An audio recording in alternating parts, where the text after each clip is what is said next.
as divine ones. Life beyond the bubble here are two things you need if you are to uncover and communicate what is really happening in the world. One is to be free of any dogmatic belief system. The second is not to give a damn what people think and say about you, or at least not to let that influence your decisions. Without number one, you will never go into the bizarre areas that are necessary to understand the forces that control this planet. Once you are faced with information that demolishes your belief system, you will begin to edit what you have discovered and refuse to go where it is taking you. Without number two, you will never communicate what you have found because you will be terrified of the consequences for you from the reaction of your friends, family, and the public in general. You are about to watch this video by someone who will go wherever the information takes him and who, thanks to hard and extreme experience, let go of the concern for what other people might think of him. And so we are going to enter some apparently bizarre and outrageous areas of thought and documented evidence. If you have a belief system to defend, please don't waste your time. This is not for you. But in truth, what you are going to hear is not outrageous at all. It just appears to be so because it is so different from the condition norm. Crazy and insane are words used throughout history to describe people and ideas that are simply different. And different does not mean wrong. So many condemned and ridiculed ideas in the past have later become conventional wisdom. First they ridicule you, then they condemn you, then they say they knew you were right all along. This video is designed to pull together the evidence and background of the extraterrestrial, interterrestrial, and interdimensional control of planet Earth for thousands of years to the present day. To do this, I have weaved together information in the biggest secret with a mass of new historical and modern accounts to present as clear a picture as possible of the forces that daily manipulate and direct the lives of the human race. This is not the whole story, however, just part of it. There is still so much more to know. Billions of people who have never had access to such information before. For more fine detail and sources on the various interconnected subjects, see, and the truth shall set you free. I am me, I am free, and the biggest secret. Please remember that what you read here is simply information. It's not compulsory to accept it, and the last thing I am trying to do is persuade you to believe anything. What you believe is your business, not mine. Have I got all the answers? Of course not. Do I have some of them? See what you think. Let me tell you why you're here. You're here because you know something. What you know you can't explain, but you feel it. You felt it your entire life. That there's something very wrong with the world. You don't know what it is, but it's there. Like a splinter in your mind, driving you mad. It is this feeling that has brought you to me. You know what I'm talking about. The Matrix. Do you want to know what it is? The Matrix is everywhere. It is all around us. Even now, in this very room. You can see it when you look out your window or when you turn on your television. You can feel it when you go to work, when you go to church, when you pay your taxes. It is the world that has been pulled over your eyes to blind you from the truth. What truth? That you are a slave reader. Like everyone else, you were born into bondage, born into a prison that you cannot smell or taste or touch a prison for your mind. Unfortunately, no one can be told what the matrix is. You have to see it for yourself. I'm trying to free your mind, Neo, but I can only show you the door. You're the one that has to walk through it. Scenes from The Matrix, Warner Brothers, 1999. This is highly recommended along with They Live Alive films. Human beings are its prisoners. Predator is our lord and master. It has rendered us docile, helpless. If we want to protest, It suppresses our protest. We want to act independently.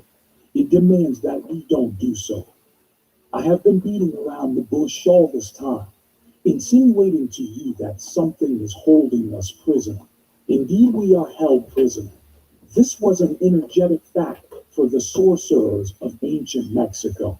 They took us over because we are food for them, and they squeeze us mercilessly because we are their sustenance. Just as we rear chickens in chicken coops, the predators rear us in human coops, human arrows. Therefore, their food is always available to them. No, no, no, no. Carlos replies, this is absurd, Don Juan. What you're saying is something monstrous.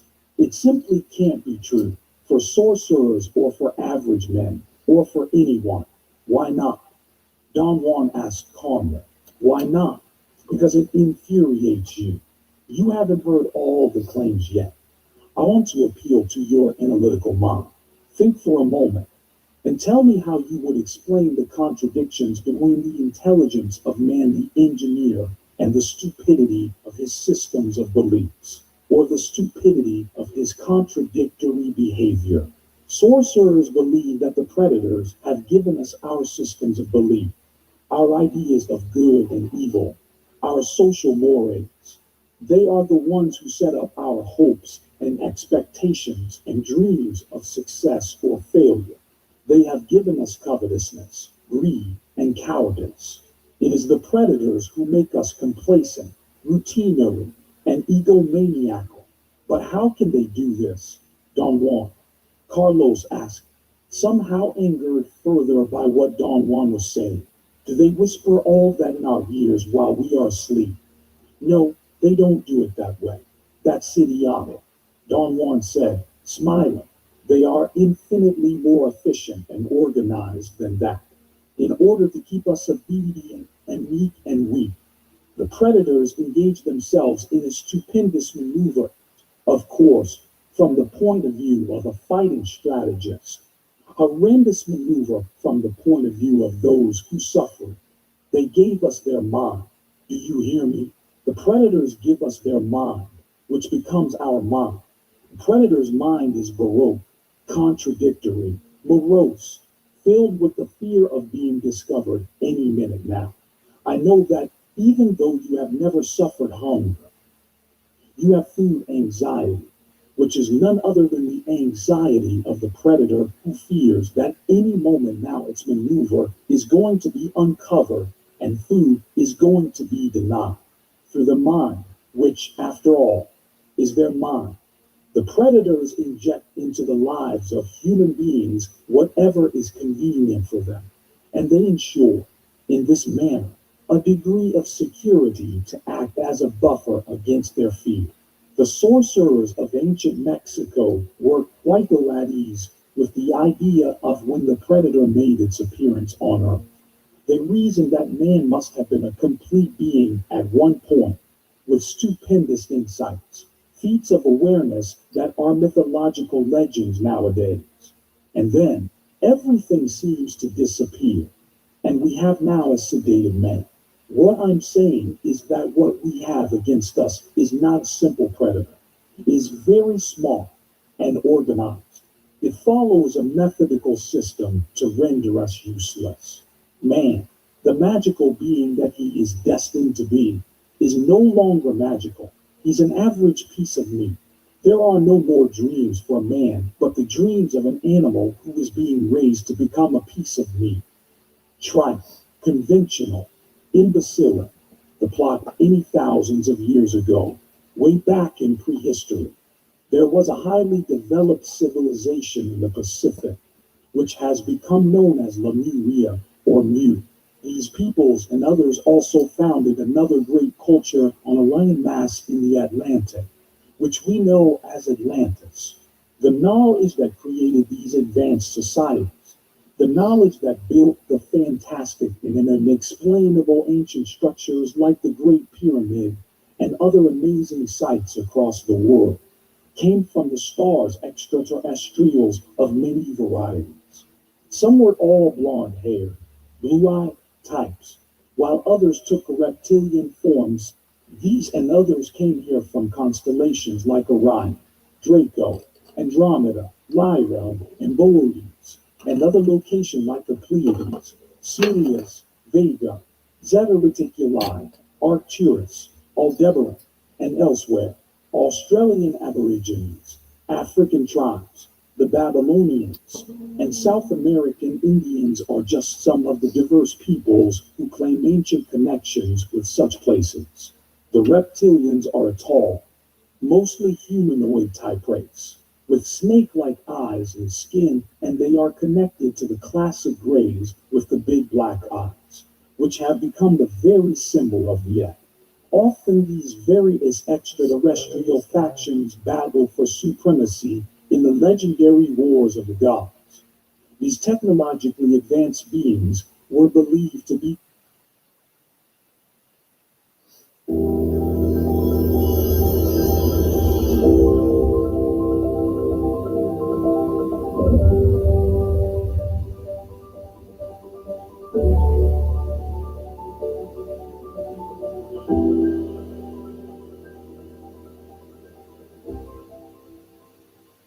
Hey my friends, welcome back to a new video. I have a special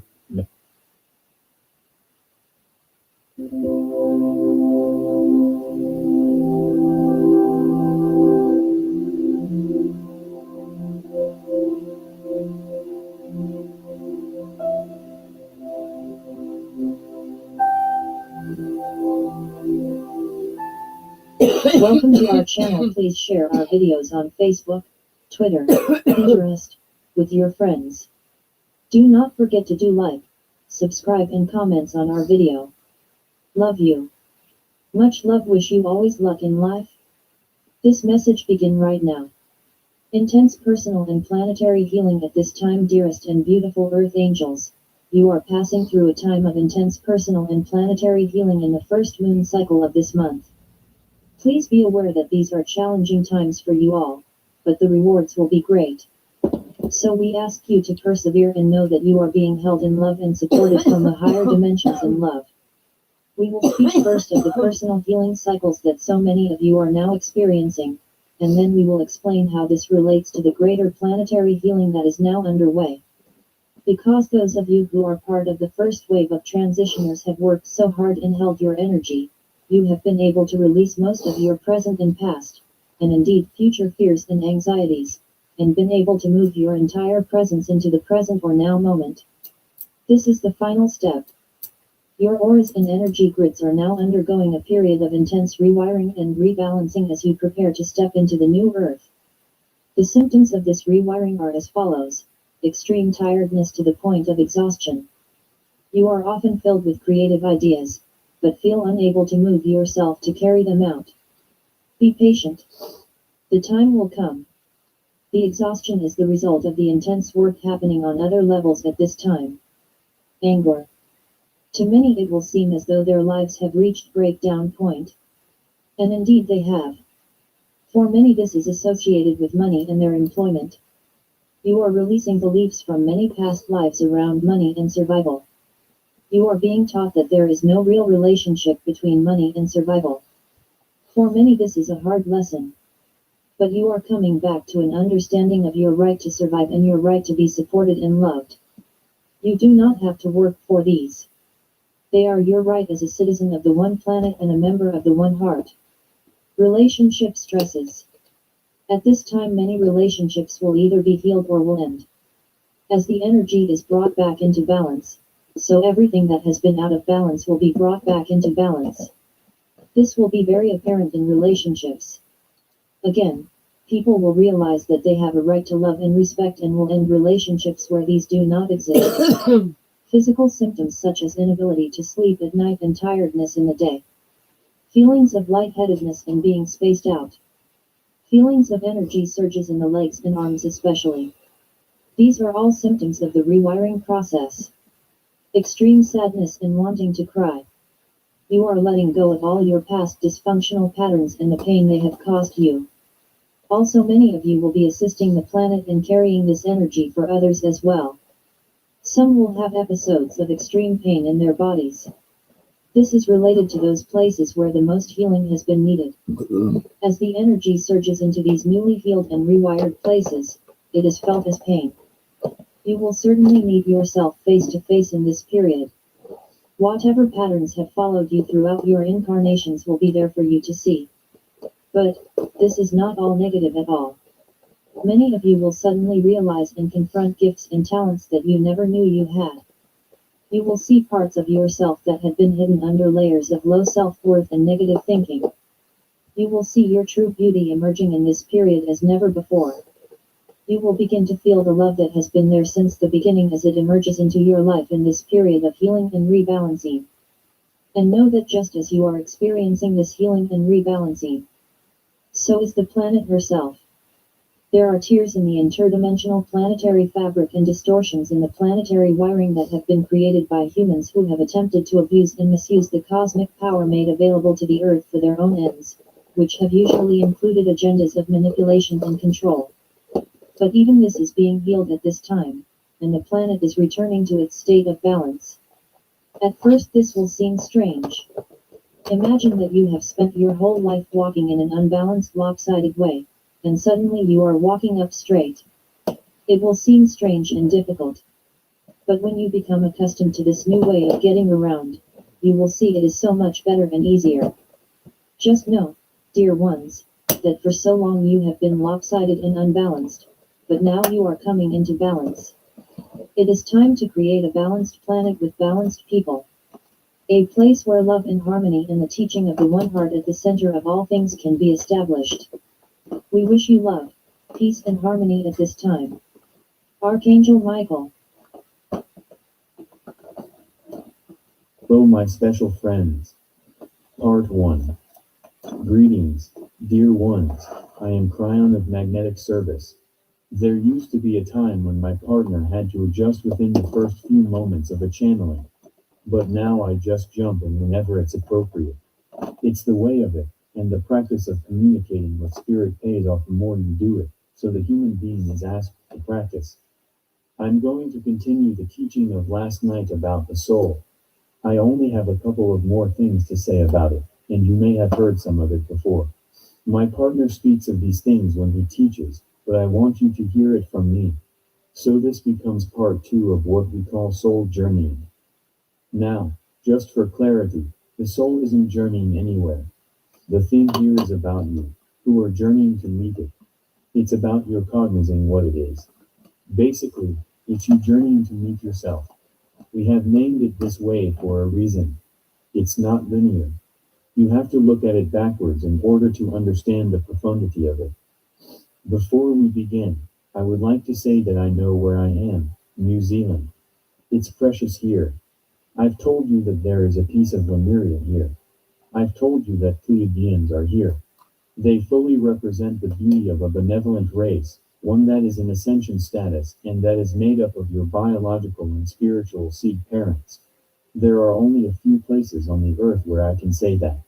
There are only really 24 places that have been assigned to have the attributes of the Pleiadian time capsules.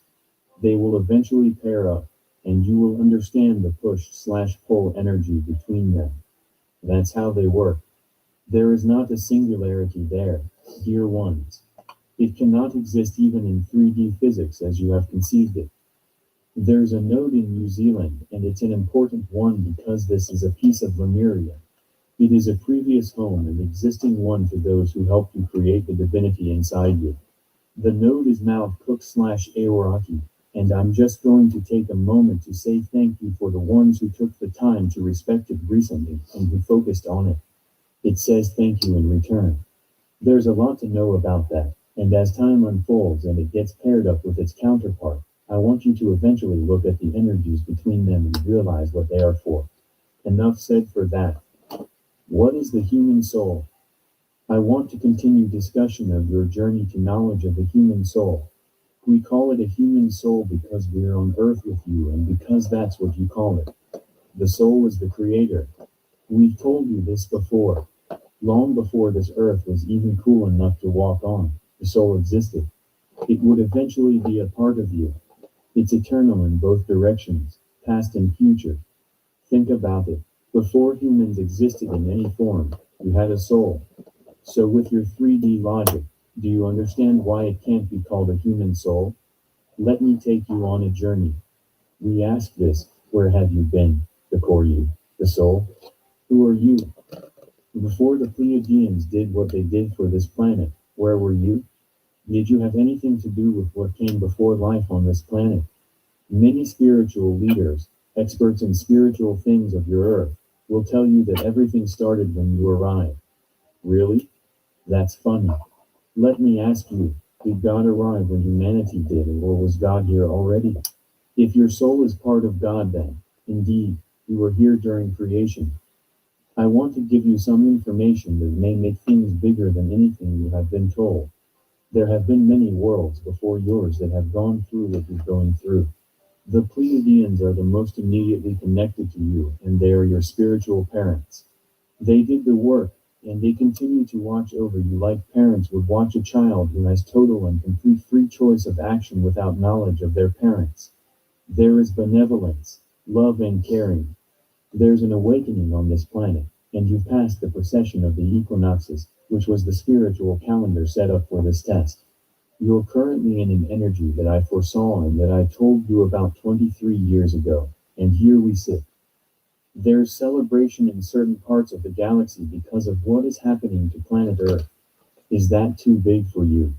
I'm talking about world events, but not world as you would think of it in your news, but rather world that represents the Earth from its creation to now, a world representing all the things that have taken place in your history and what you've done with it. You're sitting at the precipice of massive change. You have free will, as you always have and always will, but we've seen this before. Dear ones, we've seen this before. Here's what I want to tell you, so have you. Did you realize that? Your soul has been everywhere. Your soul has been involved in other places, on other planets, and in other constellations. It has experienced life that is ancient in this galaxy, dear ones, compared to yours on Earth. So old. Life can fully start and build itself structure within a few million years, when a planet is ripe and ready and begins properly and accelerates in the right way. Listen, science, this is a prediction. When you eventually find any kind of life in other places that are not related to this planet, it will have the same kind of biological DNA structure as you are used to. These DNA structures are common to the galaxy, and it is how life develops. Oh, there will be some variations, but you will see a structural commonality that will give you a larger question. Is there a galactic biological system? Yes. It will tell you something. What you have on the planet is not unique. Hardly. When you look out at the stars and ask yourself, is there life? It's like standing on a beautiful beach on the planet and asking if there's another beach anywhere else. Just because you can't see it doesn't mean it doesn't exist. The processes that would create multiple beaches on your planet are the same processes that would create multiple planets that would have life. So you have been part of many of these places, not the corporeal you, but the soul you, the part of the collective that is the soul. This begs the question, who are you? The best and most profound way to answer that is through the pineal. You can start a communication through your cellular structure that, at first, you won't feel. But this opens a door and keeps it open. Then very, very slowly, the energy seeps in and you realize you are changing in a very benevolent and sweet way. Instead, you wake up one day and you realize you are not alone. You realize that there's help and that you're more peaceful and healthier. That's when you start realizing that it's working. So, what is the discovery? It's that your soul isn't a human soul. It's the God part of you, and has been part of the development of life in this galaxy for eons. Now, that's an old soul. Humans are slow to cognize things that they haven't seen before or never imagined before, so we go slowly. There's nothing more beautiful than watching awakening human beings who are finding what has been missing in their lives, but which has really been there all along. We have told you that you are eternal in both directions, meaning you always were and always will be. So, does this give you a hint to where your soul might have been in the past, before the earth? Your seed grandparents. You have been part of the bigger plan all along and have been a soul of the Pleiadians as well. Does this shock you? The Pleiadians had a full million years or so of life on their worlds, as life was just beginning on Earth. They also had a planet that seeded theirs, a much older one, in another constellation in this galaxy. That makes the older group your seed grandparents, and their name is Arcturian. Orion was even before that. If you are working with these groups, dear ones, you already know that they are here to help, the way grandparents help. But you were there, too.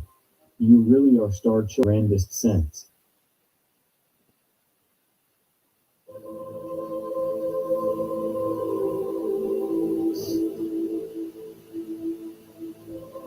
Greetings.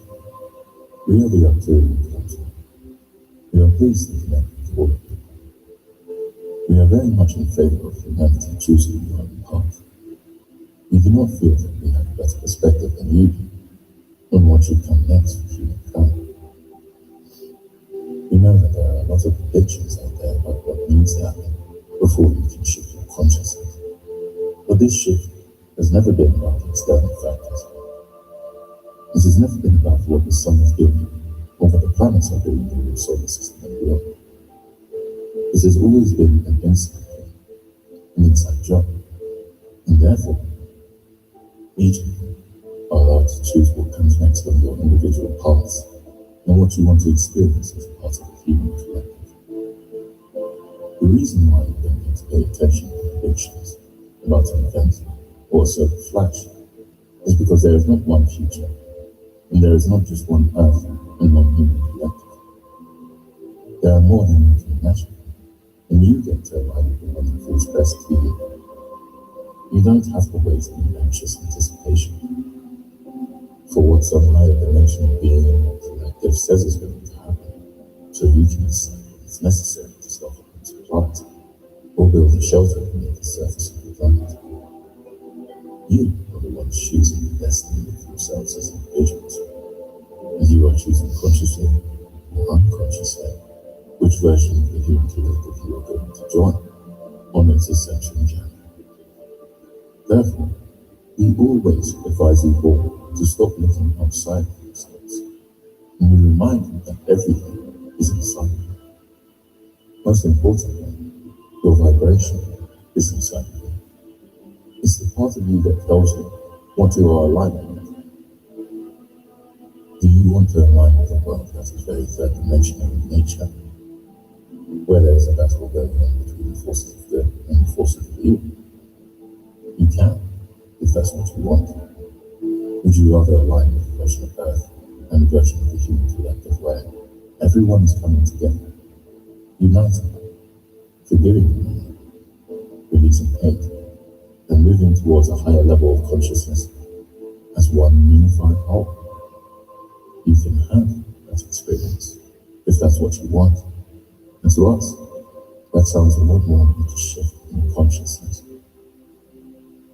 People in the New Age get way too caught up in who has what technology and what they're using it for.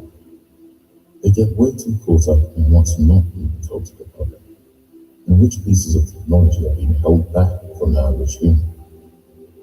You must know by now that your inner technology is more powerful than anything that can be created by human or extraterrestrial hands.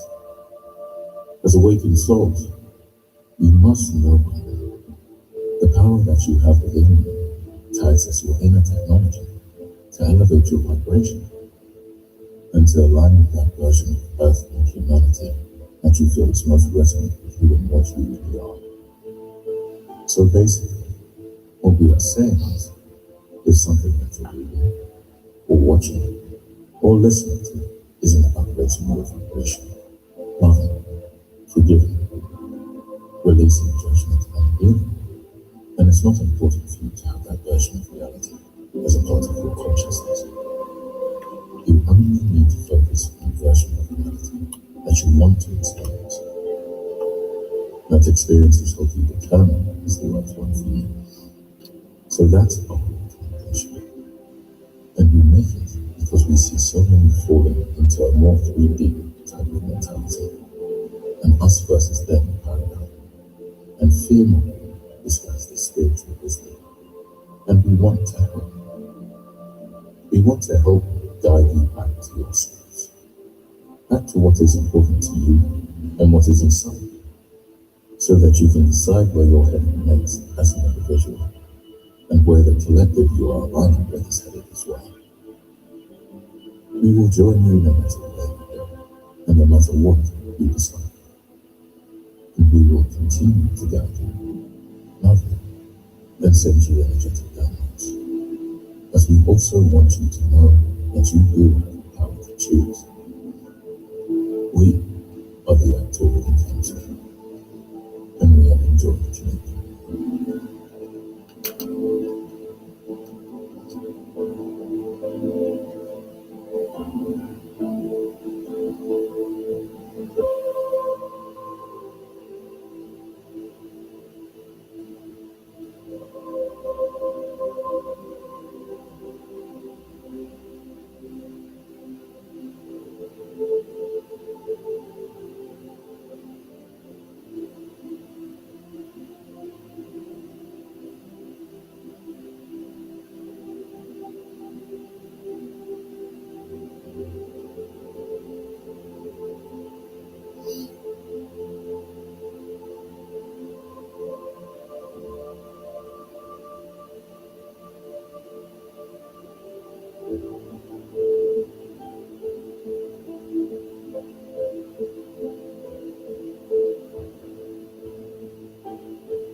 God is inside every single human being, to the fullest degree that humans will allow it.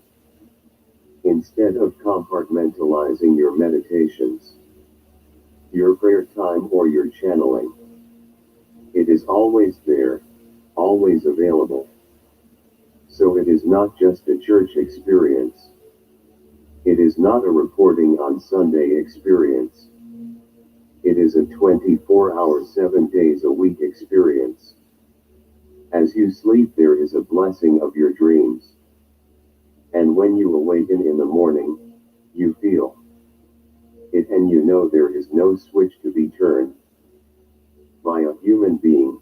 It wants to honor God. What can you do for this planet? Your being here is enough. Do you know what it means to the planet to have a human dynamo, a generator of light living here with the experience that you have had, where you have done that, and you have solved the problems, and you have had thousands of lifetimes in both genders, you have done it, and your very existence is light for the planet. I am going to give you some attributes to make that light shine in a time when we need it. Because this is your time, but do not ever ask what you should do. You have done it. No matter what your age, it does not matter. The light is multidimensional. It will carry over the gap of death. Some of you will plant things which will remain on the planet forever, because consciousness stays. The things you do and say are remembered by humans, and sometimes it will change their lives just by the way you say it and how you act and what you do. Sometimes there will be a person riding along with you, watching how you react to somebody else on the motorway, perhaps, who is not as kind, and they will never forget your reaction of compassion instead of anger. They may even mold themselves after you, and you will never know it. You are influential because of who you are, experienced, and it shows. And what it often does is taint you, and you know it does, and you expect more from people. It is not about what you do next. It is about how to be. You are beginning to awaken to the God inside, and it has so many forms, for there are so many civilizations that you have been through. Relax and know you are here for a purpose, and being here is enough. Fear will shut you down, but it will eventually be chased away by you. Holding light at home, at work, at play, and practicing compassionate action on this planet. Do not despair. That is primary acceptance of a quality that has not been here before.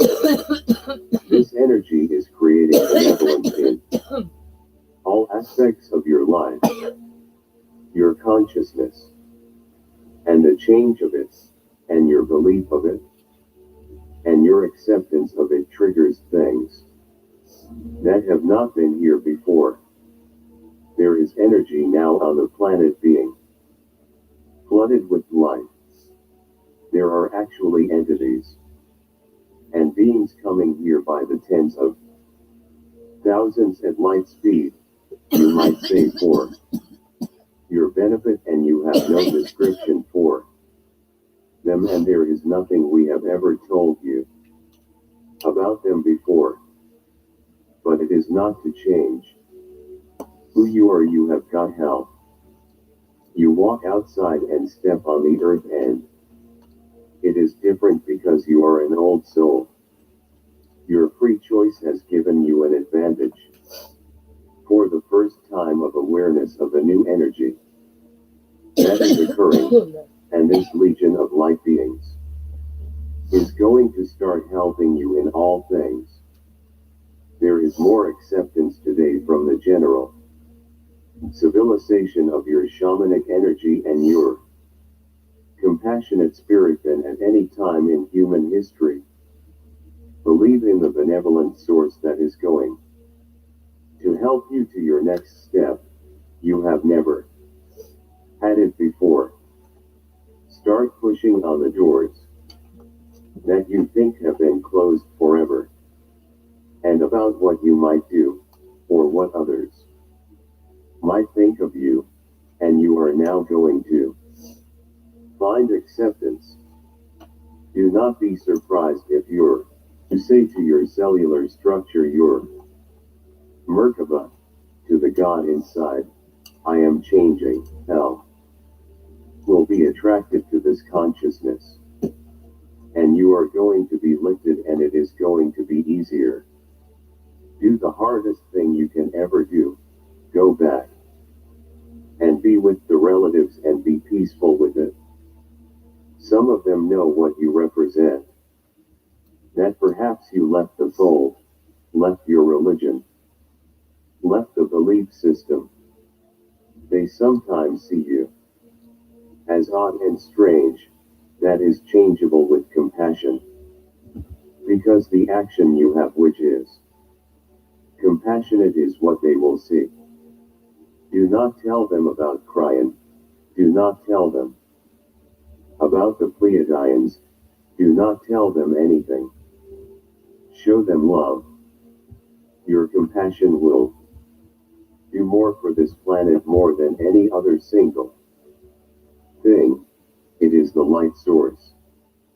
It is not your job to make them come to a meeting. It is not your job to take a human being and convince them you are right. It is not your job to do anything but love humanity in a way that is so attractive that they will want to be next to you again.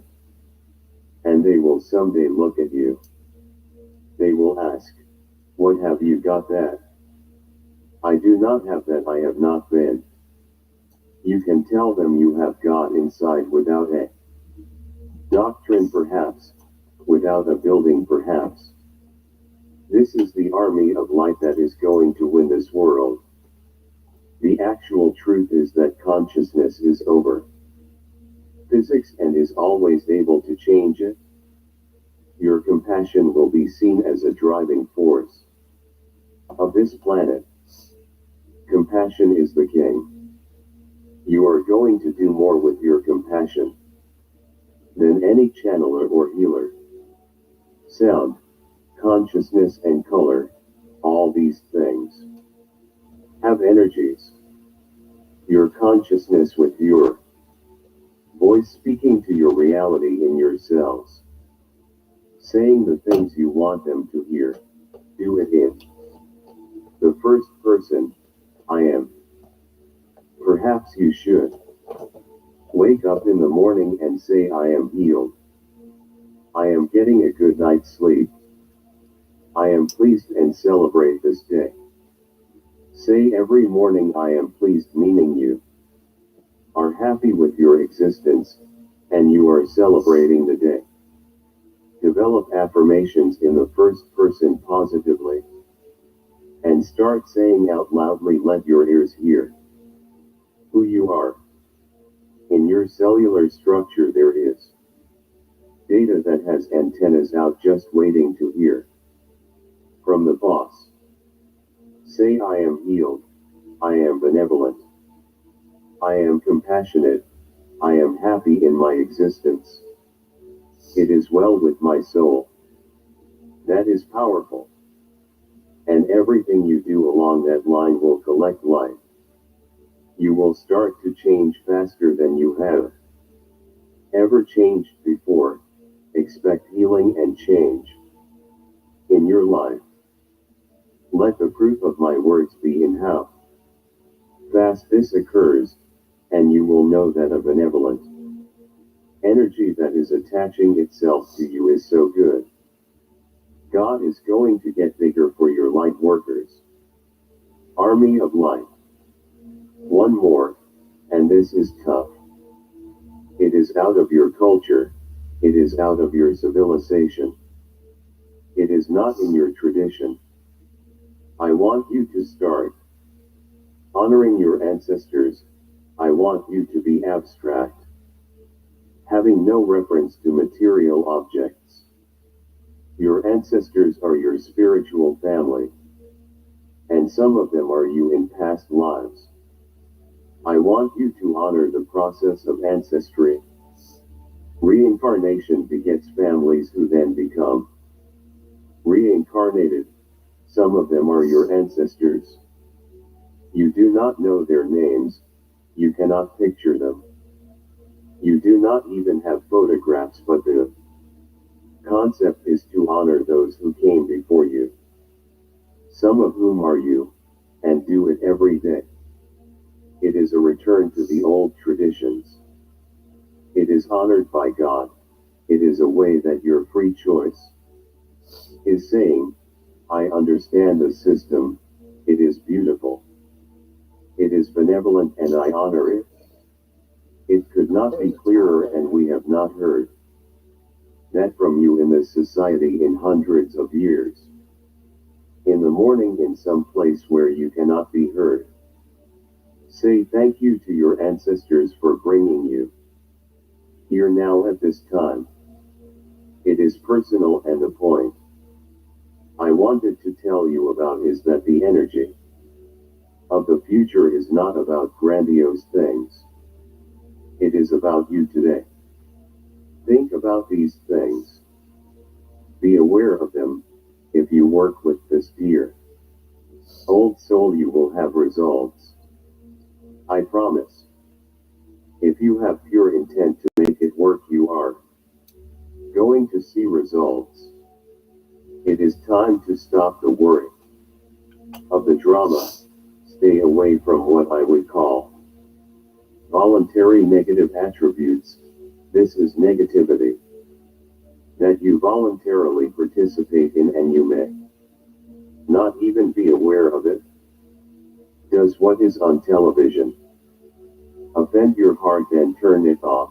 And if you need to know what is going on in the world, get a magazine or use the internet. You can go at your own pace and see what you need to see, not what others think you need to see. If you are in a room and they wish to gossip, do not participate in the negativity. Leave. If you cannot be compassionate instead of criticizing, do not participate in the negativity, and it will shut it down. Dear ones, watch it happen when you do not participate in the circle that is moving and spinning. It stops. These are things you could do every day as a light worker. When you walk into a drama, walk out. If you see it developing, stop it by compassionate action. Do not defend yourself. It does not help. Be compassionate. If someone calls you names, it is their problem, not yours. Be compassionate with them having a bad day. Dear ones, there are ways where you can change who you are, and they will notice. They will not say it, but they will see you as a little more mature than they are. Then they will be surprised if they decide to emulate it, because it is really attractive. Light is attractive.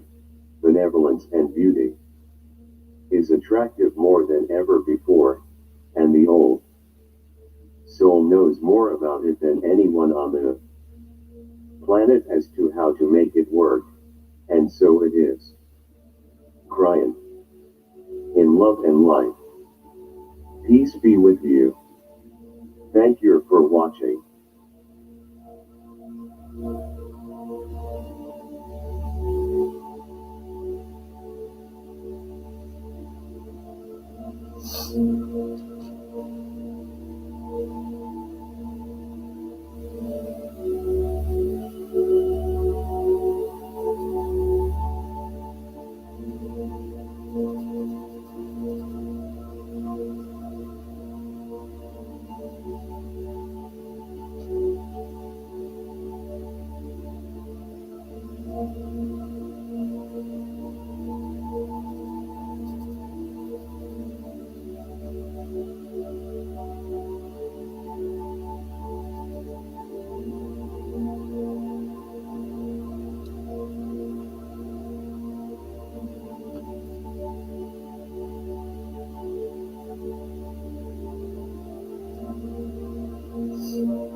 Dearest heart, we wish to speak to you tonight of the impending changes taking flight.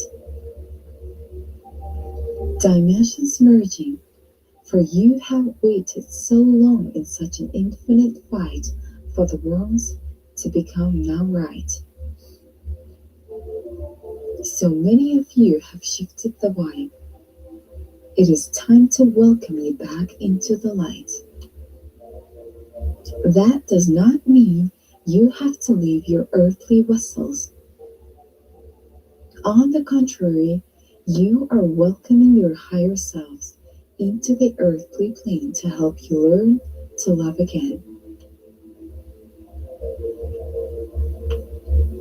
It is from this higher perspective that you will see the old truths no longer hold true. For this is a new day, a new dawn has come. Stepping into oneness and love. There is no greater mission, no greater feat than transcending the world of poverty and lack, and finally your way back to the light of abundance and grace and sweet love. These are the gifts to be restored to you, dear ones. For so many waited with great faith in their lords, never knowing the tools were inside you all along. By turning your focus inward, you will become the infinite ones, so full of light and love and hope that no one can ever doubt the existence of what they have not been able to see until now. For you are the ones to start the new show, new script in hand. Let go of all you currently know. New truths to come out quite swiftly, it's clear, to show the masses of triumphant and luminous pathway from fear to redemption, from our hearts to yours. A unification of all that has come before. The dimensions are closing in on us themselves, uniting the energies, weaving a new tapestry for this game you call life. For in the higher realms, we watch and we think. How do they take themselves so seriously? For what you see before you is only one accepts of you. For you are so much more than this one life. You are one of many yous and in many dimensions of time. You can never know the glory you have brought this life. For you cannot see your infinite light. You do not yet know the full wisdom inside. But now we will show you the higher vibrations of light to move into the dimensions that house the reflections of the highest of mind. Shine bright, children divine, for we are your brothers and sisters in the infinite light, and we are here to show you what it means to recover your life. Light. We are the legends of light, and I am Archangel Michael, at one with the light. Each time you ask, we are with you. You are holding the light. You are beaming light out when you pray, when you meditate, when you send us and our legends to places of struggle. We easily overlight an area, an entire region. We soften the atmosphere around the intensity. And then, within the moment, in the face to face, As we say, if we can inspire a wider view, all patterns to attract give no satisfaction. The action is hollow. You cannot focus on the details of a problem to uncover a solution. At this time in your world's transformation, another perspective, a broader expression acts as a softening agent. In the constriction of struggle, you can cut yourself off from your connection to your source. Be with your thought of us, your wish for support, your cry for help. We are there. Each time you ask, we are with you. You are not alone. The Mother's grace is around you as her plan is unfolding. Within the turmoil, the ceaseless love of the Mothers is outpicturing through you in waves of understandings, compassion, and relief. There is no end to be the love being sent to you. We are transmitting the Mother's love as we watch over you. If a critic within or outside says this is too simple an approach, we ask you to breathe for a few inhales and exhales. And then we ask you to focus. Your good minds and hearts can find one thing to be grateful for: a window of blue sky, one green sprout in the snow, or birds on a wire. Your beautiful world is around you. Find it in a small way. Look and see. Within the safety of our embrace, you can watch the change. You are not meant to live in struggle and adversity. You were meant to live expressing light, your divine essence. We do not generally discuss suffering because it is not our best focus and service. We do not lend more energy to an already too well fed aspect of the illusion. We do not suffer. If you have your attention on adversity, it drains you. We fill you up, always. Let that be your inner question to yourself. Am I drained? Am I filled? Such a small noticing will lead you even as old ways of thinking and acting fall away. Where will you place the power of your focus? Now you are going to place your attention on your heart with your angels. You're going to breathe and you're going to relax. This you can do, always. This you can do with us. We hold you. We hold your heart. We love you as you grow in trust. This is how it is accomplished. Dear children of the increasing light, your angels are woven through your life. This very moment, feel us. We are with you now. We love you so much.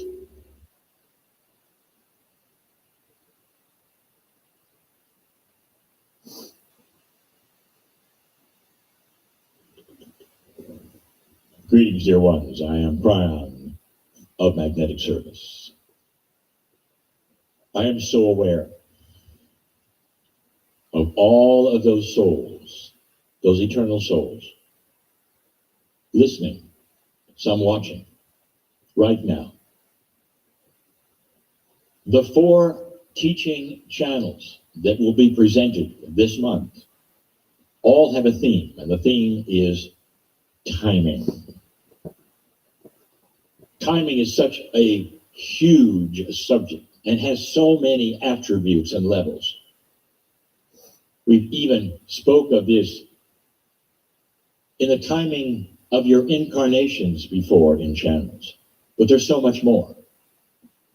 Those who are interested perhaps in your own process and how many times you've been on Earth and what makes a difference and how it works, it's all been covered in previous channels, and all of them are available for you on my partner's website.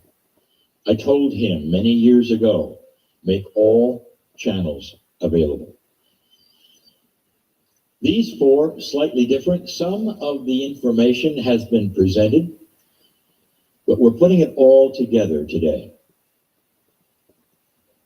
Timing. Are you aware that right now, if you're hearing these words, the timing is perfect?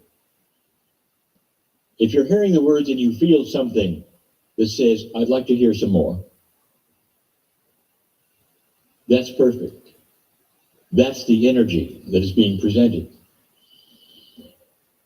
I want to show you and tell you about the timing even of you listening to this right now. My voice is not just my voice. It carries with it something else. Invitation, compassion, recognition, love. There's an energy that's being transmitted into the field right now that stays and stays and stays, so that no matter when a human being listens to this channeling, they'll feel it. This is the multidimensional aspect of timing. Sometimes being at the right place at the right time, you'll think is unique in the universe. There was no other time this would have occurred. That's not necessarily true. We'll tell you about that as well in this series of 4 channelings. Next week, we're going to talk about something else that's timing that you might be interested in. And I would love you to know more about it. And that will also be available eventually for everyone. And here is the question we're going to cover next week. And that is this: what's happening on Earth? Why is there a difference? Does history really repeat itself? But right now, today, I want to tell you about the timing of where you are in your world, this linear world you're in, where you have a date and you have a time of day, and you are born in these times, which we are calling the shift. Now, if you're new to this term or any of these things that I'm speaking of, we've taught about it so many times. Study, if you wish to, the precession of the equinox. Study, if you wish to see it in a more summarized form, the calendar of the Mayans. They created what they call creation calendars, each one 5,125 years long, approximately. And that corresponded to this precession of the equinox, which is an Earth wobble, which has a 26,000-year cycle. The calendars within that cycle, many cycles, is what the Maya detected from their observatories and watching the stars. But their prediction, in 2012, they would have to take that calendar off the wall. It was the end of that long, long count that they had, and put up a new calendar. Now, they weren't the only ones. Many indigenous predicted the shift, a change of consciousness that is potential, because human beings can do whatever they want to in free choice. But this one was a bit different, because it talked about the potential change of humanity. In other words, a conscious shift of all consciousness on the world. Subtle, but it would result in eventually having a higher consciousness worldwide. You're already on that target. We'll talk a little more about that next week. But the questions about this precession of the equinoxes is about the timing of it and the energy shift at the crux of it. It occurred in 2012, December 21. And there would be those who say, well, that's when it started. Actually, that's not when it started. It started 18 years before that, and it lasts 18 years after that. So what I'm saying is you are right in the middle, and then there's some left over. And this particular 36-year window has energy within it, which is different from any that has ever been on the planet. Look around you. You find odd things happening in your news? And the answer is yes. Unsupported by the consciousness of the planet, things are happening. And we've told you more about that. This shift that we have told you many times about is the increase of light on the planet. It's a metaphoric. It doesn't mean illumination. It means a higher consciousness. And in that, the consciousness that has always been here, which has been a darker consciousness, a consciousness of war, that consciousness is starting to diminish. Now you might say, well, wait a minute. Even as you give this channel, war is happening. How could you say that? I will tell you this. What is the response to it? That's what I want you to look at.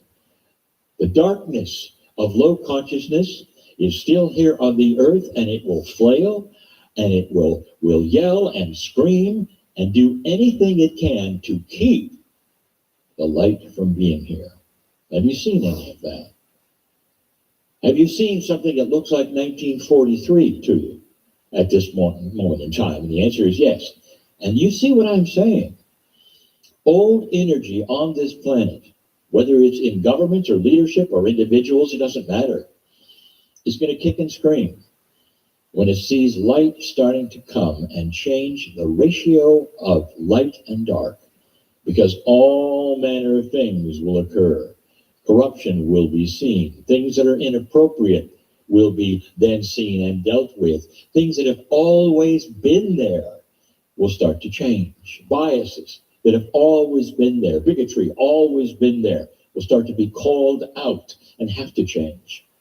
Darkness, dark energy, which has always been at the forefront and proud of it and showing, will have to go into hiding. All metaphors, dear ones, to tell you light is winning, and you can see it in the reaction of humanity. There's a 36-year window that has attributes right here in this precession of the equinoxes, ending approximately 2030. And in that 36-year window, you've already made strides. You're making them now. But there is more opportunity before now and the end of this window that allows greater change, inventions to happen. This is the time for inventions, dear ones. This is the time for cleanup, dear ones. This is the time to establish what you want. Not just individuals, but in countries, in planetary wide, what you want. And it also includes a greater, more profound awareness of your partnership with Gaia, and what you've done with the planet, what you can do for remediation on the planet, and what you can do to sustain that partnership with integrity. That's just one of many things. Your relationship to each other and what you think is appropriate and hasn't been in the past with humanity or society or cultures is also being questioned. The church itself, the big church, is also being questioned. And that is also something that we have spoken of, even back in 2013. These things are starting to move, and you get to see them. They move slowly, dear ones. Don't look at what happened this week or last week and decide that's what humanity does. Take a broader brush to this and take a look at 20 years ago, even 25, and then take a look at today. Take a look at the reactions today of what is going on the planet and the reactions 30 or 40 years ago. You'll find that it's very, very different. This is what we speak.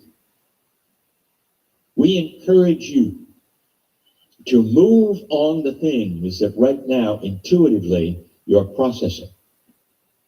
You have projects individually, so many of you, that you've thought of so long that perhaps you will do.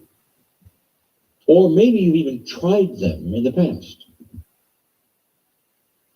And these projects didn't work, perhaps, if you tried them. Now it's time. Timing. That's what we're talking about. Timing. The energy is different today than it was even 2 years ago. The energy may be now correct and ripe with promise for the things you're thinking about. Perhaps the healing center, the book you want to write, or the things that you wanted to do in your personal life that needed doing. This is the time. There's no better time than this, especially for the old soul listening to this right now, who's aware of what I just said, and it's tweaked their interest because I'm talking right to them. It's time to do some of these things that you know you have that will help others, either one at a time or in groups that will help others. There's never been a better time for you to talk to many through that which you call your social media. And you might say, well, they're not going to be interested in what I have to say. Oh, you might be surprised, wise one. There's interest for everyone. If you found a key to help you, there will be others that need to help, that need help, that want to know what you've done. All this channel is about the timing of you on earth at this moment. There's so much here, dear ones, so much here for you. I'm crying in love with you all. Light is winning. Watch it. And so it is.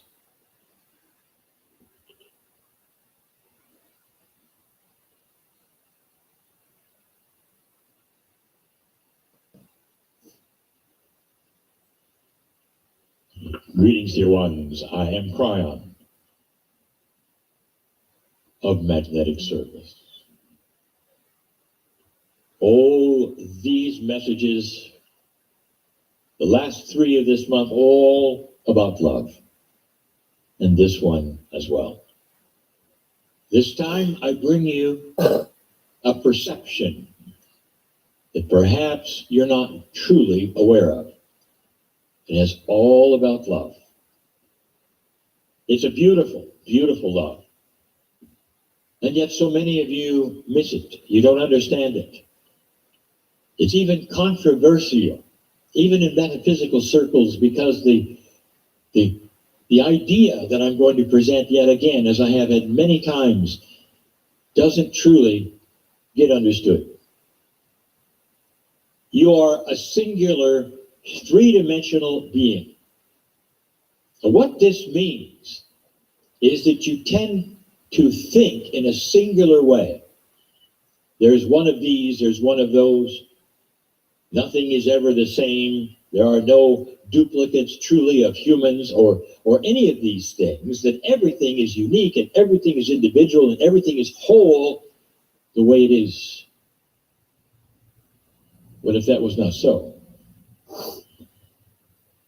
Since there is so much multidimensionality around that we have talked about, including in your very selves, including the soil of the earth, and you only recognize a small dimensionality of it, you are not necessarily tuned in to what truly is going on, what might be happening, or what is the reality of perhaps that which you think you're seeing. Here's where I'm going. What have you been taught, even at the most fundamental level of spirituality? And what you've been taught is you come to this planet, whether you've lived before or not, you come to this planet, you live out a life, and you're taught that when you leave, then there is a soul.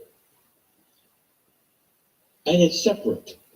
And we have told you this before, that you have been taught that your soul is somewhere else. You visit it, you come from it, or go to it. But there are very few who will tell you that your soul comes with you. And we have told you that, even this month, that your soul is with you. But there's more. We talked about something in the past called soul sharing. And this is confusing because people will say, wait a minute, my soul is precious, it's mine, it has my name on it, so I'm not going to let anybody else share my soul. And I say, how three-dimensional of you, because when you get to the other side and realize that your soul is shared with every other soul of the universe, you'll have a good laugh. There is a way that your soul can also be shared with so many other souls in certain ways that are so beautiful, so beautiful. I'm going to take you back to the wind of birth.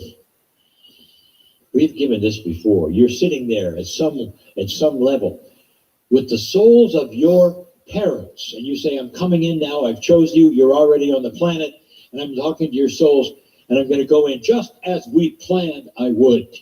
Now you get into that other messy, if you say, proposition that you chose your parents, and you would say, no, I didn't. I never would have chosen those parents, some of you. You say, that's ridiculous. I'm not going to believe that, Brian, because I know myself. I would not have chosen that abuse. I would not have. What if you were their teacher? What if they were new old souls and you're an old soul? Big difference. In other words, what if you came in on purpose? Not just to learn something for you, but for them. Did you ever think of that? There is a system here of helping one another. That's why you pre-plan some of these instances, such as those who will be with your birth. Now, if you plan this with your parents, let's say parents, brothers, sisters, do you think it ends there? What about when they leave?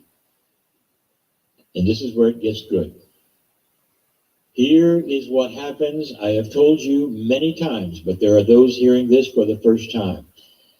When they leave this planet, when you leave this planet, there is an agreement to be with the existing alive person until their last breath and share their soul, because there's love there to show. What if you've had truly a horrible experience with your parents? What if there was abuse? What if they were unkind? What if you got out of your house as soon as you could? You realize that when they pass over the veil, none of that passes with them. That was their free choice. That was their learning. And suddenly, they're sharing your soul, but they know everything. They know what was perceived, unperceived. They know what they did, all of these things. And now it's time for them to love you. What if you had wonderful parents and you really missed them? Now I'm speaking of parents who have passed, and this is so you'll get ready for all of those who perhaps will experience this. And you will miss them greatly. You may have a funeral for them or whatever is your culture, and they're gone.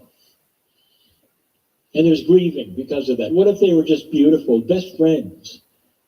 This is their opportunity to continue the love affair. Do you see where I'm going with this? There is a kind of love that is not really, truly been taught to you. My partner was born to his parents when they were older. They were gone.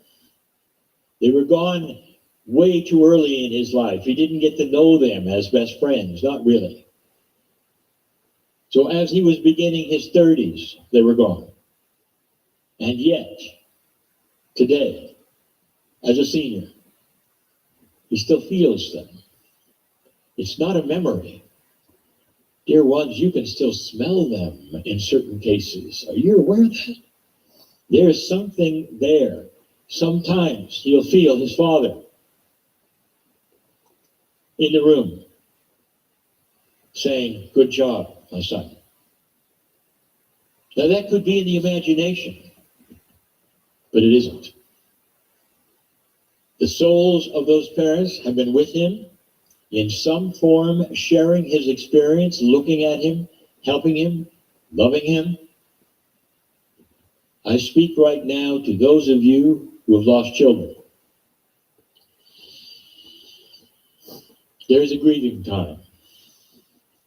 When that is appropriately passed, there's still memories and tears. But what if I told you those children have an agreement to be with you all of your life? To love you as a soul-sharing child who has come and said, I am with you till the end. Mom, Dad, I know what happened, but I'm still here. I'm still here in the purest form to hold your hand, hug you at night, help you remember we're all in this together, this thing called the shift, called the world, called life. The love doesn't stop. What a system. The love doesn't stop. We even told you this is true with your pets you've lost and the animals you've lost. We told you this years ago, that they want to continue the love affair, but instead of sharing your soul, they come back. They show themselves, asking you to find them and continue the love affair. That's the power of love. Oh, can it really get any better than that? This system is put in place by the Creator, whose essence is love. Those systems feature love. They don't feature punishment. They feature love. And there are so many aspects of this to lift you up when you're not feeling like you could be lifted. To take you out of depression when you don't think you can. To give you hope when nobody's around and you think you're alone. Because nobody told you this is the truth. And that all you have to do to feel it is acknowledge. Start talking to them, perhaps. See what happens. When you start having dialogues with those you've loved and lost, and you start understanding it's more than just psychology, that there is something more at the cellular level that's going on. They're still here. And to make this even better, when you look at those around you who you love, all of them, that you're invested in emotionally and love, all of them, you can look them in the eye and say, I'm not leaving you. Physically, perhaps, but I'll be there all the time. Looking at you, loving you like I always have, and being a partner of a different kind. A partner that loves you, ready to help you, and sometimes you'll be able to hear me and feel me. That is the system in place. You're staying with those you love. And they will do the same.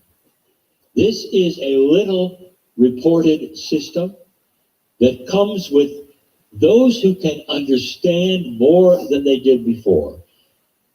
As that which is the consciousness of humanity starts to raise, become more enlightened, and we can teach these more, I would say, advanced ideas about who you are when you're here, when you're not here, when you're gone, and a system that is beautiful beyond words, that rings with the love of God. A system created for you, so you'll never be alone or have a reason to be sorrowful. There's so much more here. Dear ones, I am in love with all of you. And so it is.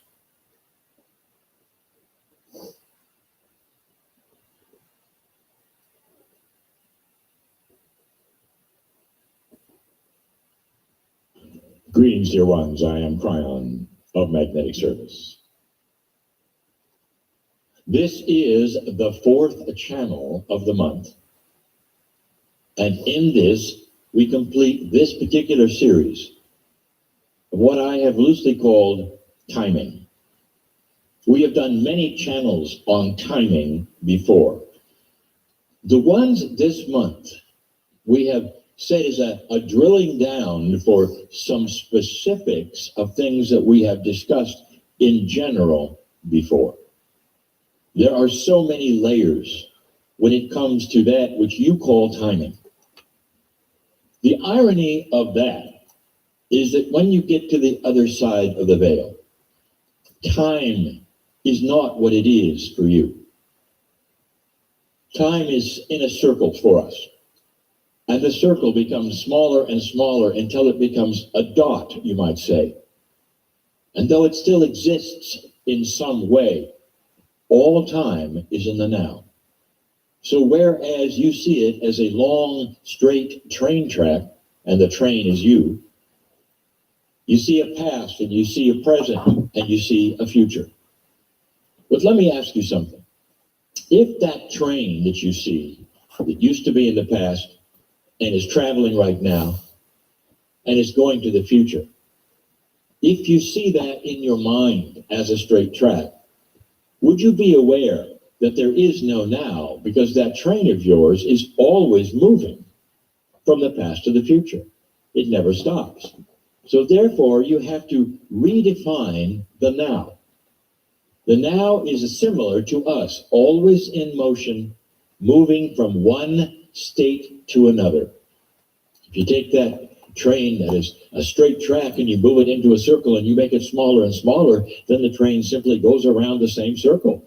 That is an explanation of how we see you and how time works on this side of the veil. There is really no time.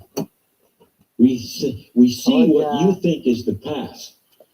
And because it is in your Akash, you're using it.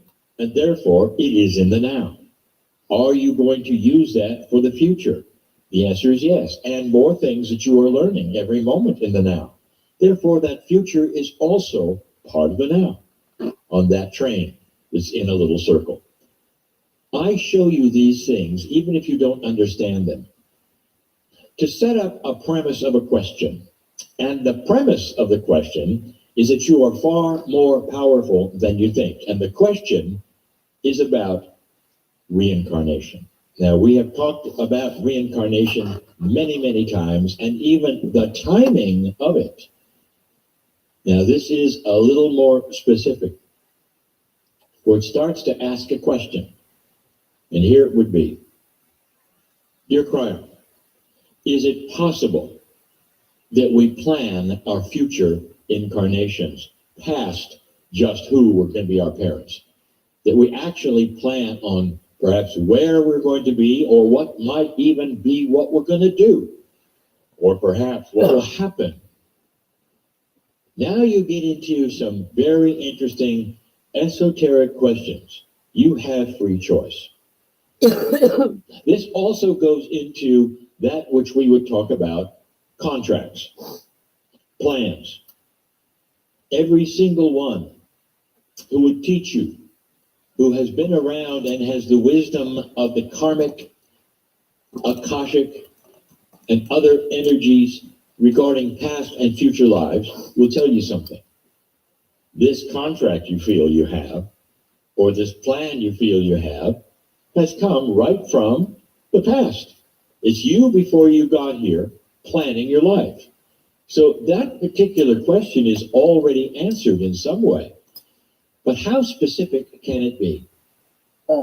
Now, regarding those contracts and plans, almost everyone will agree who teaches the Akashic records that these contracts or plans are simply the beginning. That when you get to the planet and you start on these things that you intrinsically feel you're supposed to do and that you begin with, because of the energy on the planet and your free choice, you can change them anytime. I've even said they're written in invisible ink. So you may feel you're supposed to do something, but what if something better because of the energy comes along? Does that mean you have to stick with the old plan or the old energy? Or can you move that contract doing something completely different and feel good about it? The answer is yes. That is always, always your choice. So planning and contracts and all these linear things you think you do always has the ability to change them. But that doesn't answer the question. Dear Brian, how specific is it? Can we plan the future? Let's talk about it. This is something that the ancients have done for a very long time. I want you to examine this and tell me how you feel about it. Is it real or not? There are certain belief systems on the planet. In fact, one that is the original one.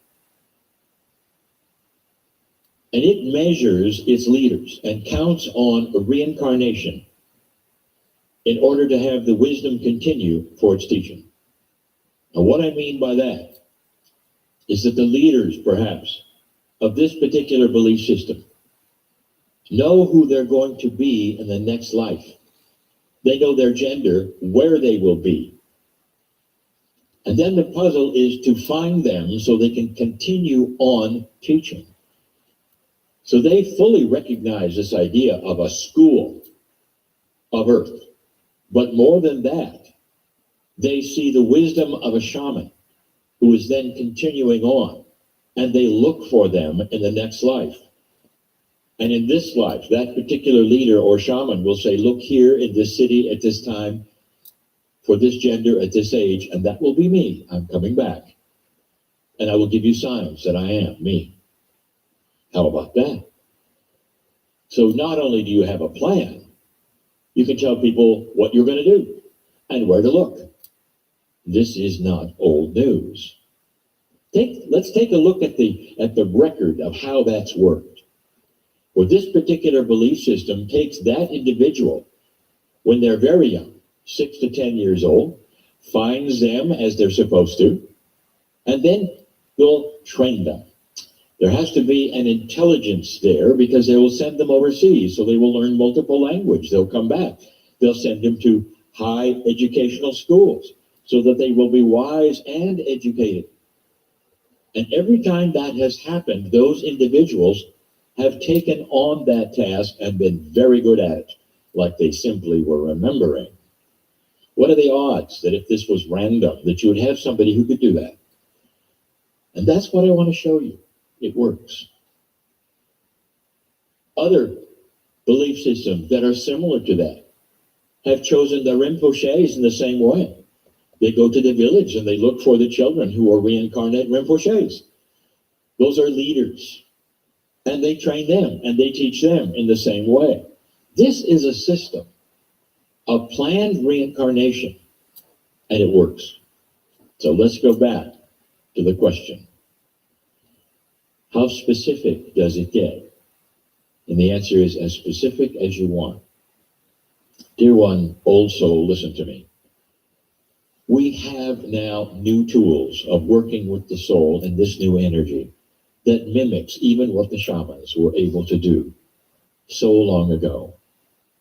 I would like to tell you that your intuition right now, as you live here, may very well come alive with what you may do next.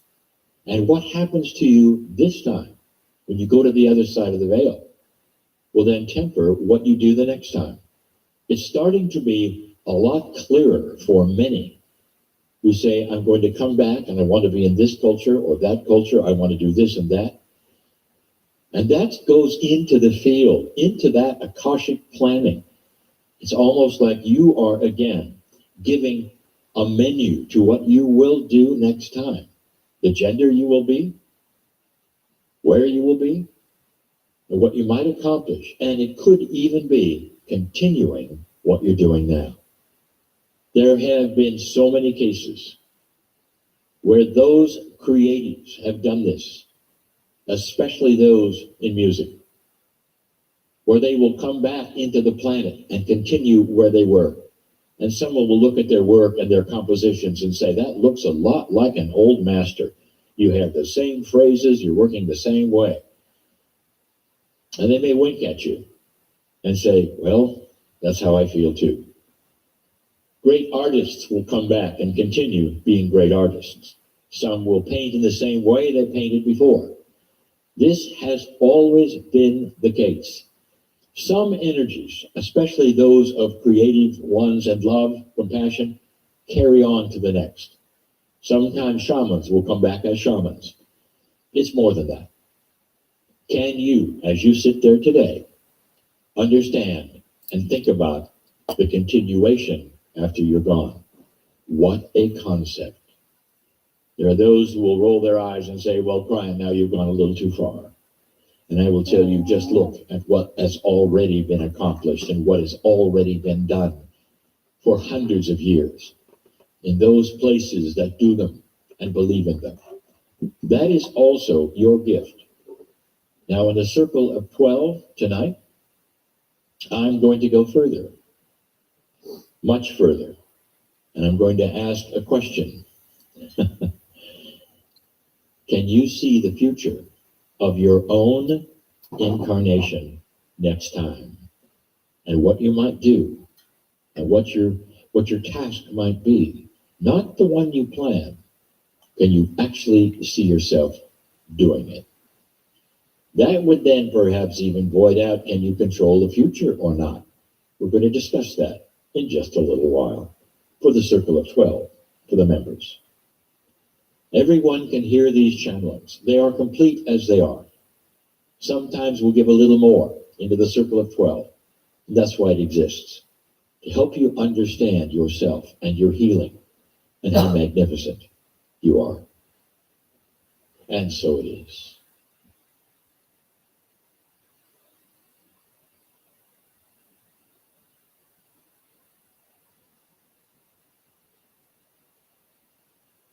Greetings, dear ones. I'm Brian of Magnetic Service. There have been so many questions about how to. But the one that even was covered this day by my partner, how do you know? How does intuition work? How does the field work? I gave a channel some months ago that I'm now going to repeat in an abbreviated form for you. And it contains a metaphor, which is the best kind of explanation for some of you. When we talk about, how do you know? We have spoken of the field many, many times. That when you sense the field around you, you're actually sensing everything that is happening at the moment. It exists in that form. You might say it's a super consciousness, which is energy on the planet, which doesn't necessarily tell the future to you, although some things are there which might point to it. It's basically what's happening now.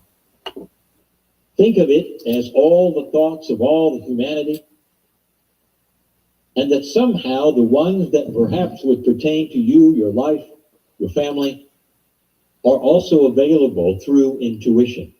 The reason? So that you'll be able to move left or move right, and perhaps dodge the obstacles that might be in front of you.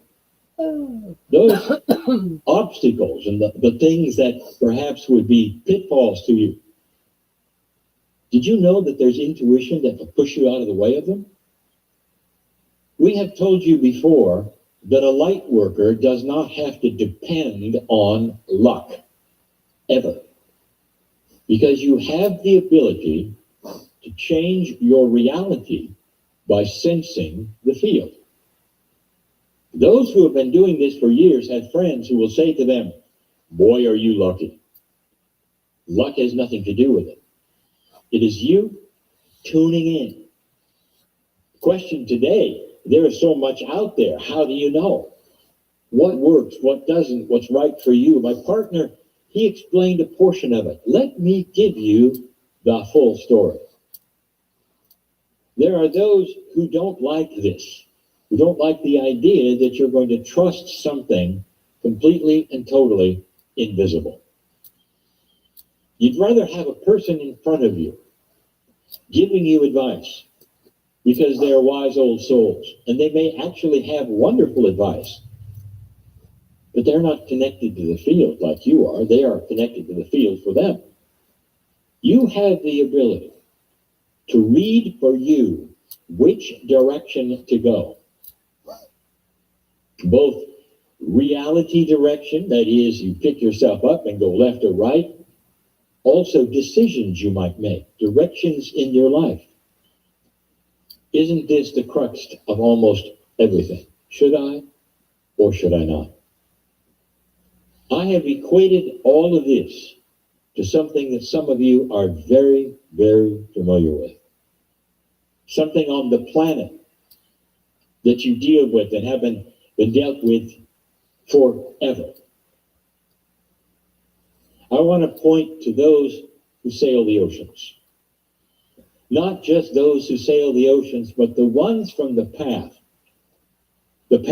and had a path that was the only path they had. In other words, their survival was how well they could sail.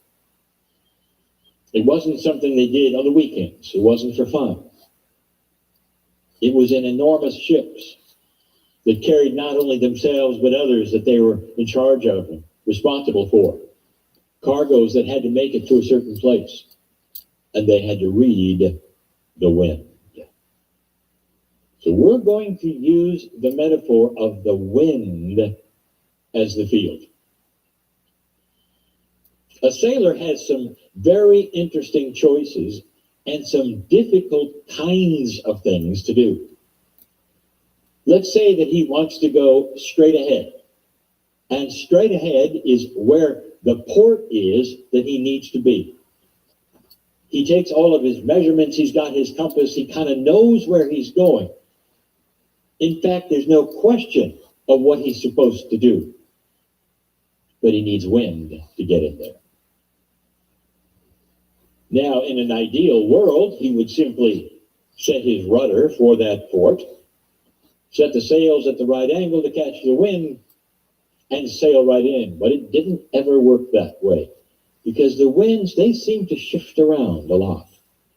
Sometimes the winds would come from a direction that was really quite far away from where he wanted to go. Now, what do you do there? And so he had figured it out. Sailors know. They go in whatever direction the wind is, and they tack. And they come about, and they sail in the other direction. So they may zigzag and zigzag because the wind isn't blowing the right direction at all for their goal. Are you getting this? So the first thing the sailor has to do with this invisible force is to sense which direction he has to move in order to tack. That direction, which will take him left or right, seemingly a far out of his way bearing he has to go to, so he can then turn and go to another and turn and go to another. And although it may not be very efficient, his goal is achieved, and eventually he'll get into the port. And so picture yourself for a moment with this metaphor. You sit and you have decisions about which way to go in order to get to that goal. Now, what is that goal? Let's say it's a goal of continuing the love in your life. The goal is to continue survival. In other words, it's a basic goal, the goal of health. Something that you have to do that's going to get you there. And yet the wind is blowing in the wrong direction. And what I mean by that is somebody comes to you, or there's an interesting situation that occurs. You say, well, that's not really what I had in mind. And I don't really think that that's going to take me in that direction, but I want to do it. Yes or no? And then you get the intuition flash, that invisible force that the sailor knows. He even reads the patterns on the water in order to know which direction the wind may come from eventually, when to tack. All of that is invisible. Dear Spirit, you might say, show me which way the wind is blowing, so that I will know what direction to go. And I will know, dear Spirit, that if it seems incorrect or wrong, I will dismiss that because I don't know what's in the field. You see, if I were to go straight ahead. And that thing that might achieve my goal of what I think I want to do, it might put me in a hole. It might put me in a place where something might happen. And so therefore, I will tack. I will go another direction for a while, and then I may turn and go another direction for a while. And these directions won't be the ones that I have thought of. They'll be the ones that the wind pushes me to. Dear Spirit, you might say, allow me to be pushed to those places I don't understand that will give me the health or the love or the things that truly are my goal. There was one or two, perhaps, even this day, who said, how do I find joy? Did you know there truly is an avenue for you? Perhaps it's in the things that you may do you're not doing now that are life-changing. Perhaps it's people you will meet, instructors sometimes, partners sometimes, a business sometimes, who will enrich your life, make you laugh, give you things, so that finding joy won't be difficult. Even in heartbreak, dear ones, joy is there. I want to tell you something. This invisible wind, I'll call it your team, and you may have heard this before, the Circle of 12, especially this month. It's your team, those guides, those angels, whatever you want to call them, who are always with you. They're the ones who are blowing the wind, as they say, follow this, follow that. Do you allow it? Or do you keep your eyes on what you think it's supposed to be? It's about you being open to going a direction that you didn't expect, that may very well then take you another direction and another direction. Just like the sailor knows intuitively he or she must do in order to reach the goal. Longer life, joy, health, without going through the pitfalls or the holes that you might fall in, or the wrong scenarios being presented so that you have to get out of them, or heartbreak. All of these things are in the field, dear ones. All of these things are avoidable if you pay attention to which way the wind is blowing. These are metaphors that I'm asking you to translate into action for you. And the way truly is allowance of these things in your life. Dear Spirit, calm me down a bit, so I will allow for things I don't expect.